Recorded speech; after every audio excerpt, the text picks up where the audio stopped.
इस वीडियो का टॉपिक है difference between hydraulic fluid and hydraulic oil. Hydraulic fluid और हाइड्रोलिक ऑयल में क्या अंतर होता है, इस वीडियो में देखेंगे।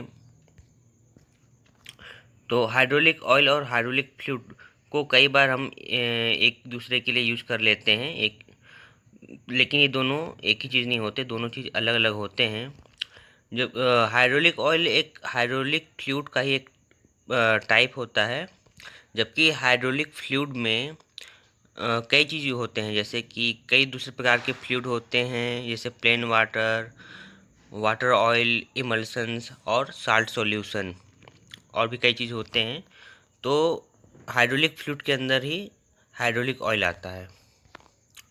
हाइड्रोलिक ऑयल क्या होता है? हाइड्रोलिक ऑयल एक फ्लेमेबल फ्लूइड होता है जिसका यूज़ जनरली एनर्जी ट्रांसफ़र के लिए किया जाता है किसी हाइड्रोलिक सिस्टम में। चूँकि ये एक फ्लेमेबल होता है, इसलिए इसका यूज़ हम लोग इग्निशन सोर्स के पास में एक फ्लूइड के रूप में नहीं कर सकते हैं, क्योंकि इससे जलने का खतरा होता है। और इसीलिए इसका उपयोग हम लोग हाई प्रेशर और हाई टेम्परेचर कंडीशन में नहीं कर सकते, क्योंकि हाई प्रेशर और हाई टेम्परेचर कंडीशन में हाइड्रोलिक ऑयल में आग लग सकता है, यानी कि वो जल सकता है। इसीलिए कई बार हाइड्रोलिक फ्लूइड का ही यूज़ किया जाता है हाइड्रोलिक ऑयल के बदले में, क्योंकि हाइड्रोलिक फ्लूइड में फ्लेमेबिलिटी कम होती है।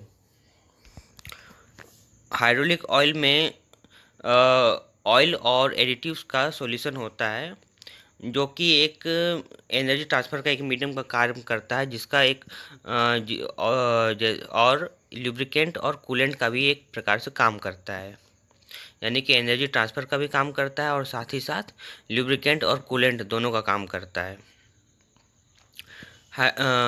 जो हाइड्रोलिक ऑयल कोरोजन जो हाइड्रोलिक सिस्टम में कोरोजन को रिड्यूस करता है, वियर और टियर रिड्यूस करता है, और टेम्परेचर को भी रिड्यूस करता है, यानी कूलिंग का काम करता है। जनरली हाइड्रोलिक ऑयल तीन टाइप के होते हैं। जनरल हाइड्रोलिक ऑयल, जिसका जनरली यूज़ होता है ऑक्सीडेशन स्टेबिलिटी में, वियर और टियर रिड्यूसिंग में, और पावर ट्रांसमिशन में। वियर रेजिस्टेंस हाइड्रोलिक ऑयल, ये इसको इस प्रकार से बनाया जाता है कि ये हाई प्रेशर और हाई टेम्परेचर में वर्क कर सके। और flame रिटेंडेंट hydraulic oil, hydraulic fluid को कई प्रकार के यूज में आता है, जैसे कि ऑटोमोबाइल्स में और ऑटोमेटिक सिस्टम, ट्रांसमिशन सिस्टम में, पावर ब्रेक में, स्टीयरिंग में, एयरक्राफ्ट सिस्टम में, जहां हाइड्रोलिक फ्लूइड का रिक्वायरमेंट होता है। इसमें इस विस्कोसिटीज़ का एक इम्पोर्टेंट फैक्टर होता है, जबकि हाइड्रोलिक फ्लूइड को सिलेक्शन करने में। हाइड्रोलिक फ्लूइड एक मीडियम होता है जिसका उपयोग एनर्जी ट्रांसफ़र में किया जाता है हाइड्रोलिक सिस्टम के अंदर, जैसे कि एक्सकेवेटर, बैकहॉक्स, हाइड्रोलिक ब्रेक्स और गार्बेज ट्रक्स, और जहाँ भी हाइड्रोलिक सिस्टम लगा होता है वहाँ पर। चूँकि ये इसका प्राइमरी यूज़ पावर ट्रांसमिशन में होता है, और इसका secondary use generally heat transfer और रस्ट को हटाने में, और सीलिंग और लुब्रिकेशन में भी इसका उपयोग किया जा सकता है। जनरली जो हाइड्रोलिक ऑयल का जो उपयोग है वो हाइड्रोलिक फ्लूइड में भी वही काम होता है। तो जो इम्पोर्टेंट फैक्टर जो या फिर इसका कैरेक्टरिस्टिक्स होना चाहिए हाइड्रोलिक फ्लूइड में, वो इस प्रकार होते हैं: thermal stability, hydro hydrolytic stability, low chemical corrosiveness, और low tendency of cavitate, long life, low cost. इस टाइप से इसके कुछ इम्पोर्टेंट कैरेक्टरिस्टिक्स होते हैं। अब डिफरेंस देखते हैं हाइड्रोलिक फ्लूइड और हाइड्रोलिक ऑयल में।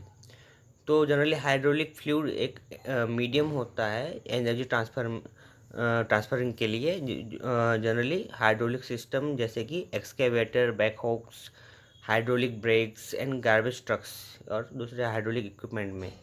और हाइड्रोलिक ऑयल एक फ्लेमेबल फ्लूइड होता है जिसका यूज एनर्जी ट्रांसफर में किया जाता है किसी हाइड्रोलिक सिस्टम में। फ्लेमेबिलिटी तो हाइड्रोलिक फ्लूइड में लेस और नो फ्लेमेबिलिटी होती है और हाइड्रोलिक ऑयल में हाई फ्लेमेबिलिटी होती है। ऑपरेटिंग कंडीशन में इसको हम अधिक टेम्परेचर और प्रेशर में, हाई प्रेशर और हाई टेम्परेचर में हाइड्रोलिक फ्लूइड को यूज कर सकते हैं और हाइड्रोलिक ऑयल को हाई टेम्परेचर और हाई प्रेशर में यूज़ नहीं कर सकते हैं क्योंकि इसमें उससे आग लगने का खतरा होता है। यूजेस, इसका उपयोग कई प्रकार के इसके एप्लीकेशन में कर सकते हैं, जैसे ऑटोमेटिक ट्रांसमिशन सिस्टम में, ऑटोमेटिक सिस्टम, पावर ब्रेक्स, स्टीयरिंग्स इत्यादि में। और हाइड्रोलिक ऑयल का जो होता है एक प्रकार का मीडियम होता है जो कूलेंट और लुब्रिकेशन में काम आता है। तो इस प्रकार के कुछ पॉइंट्स थे। थैंक्स।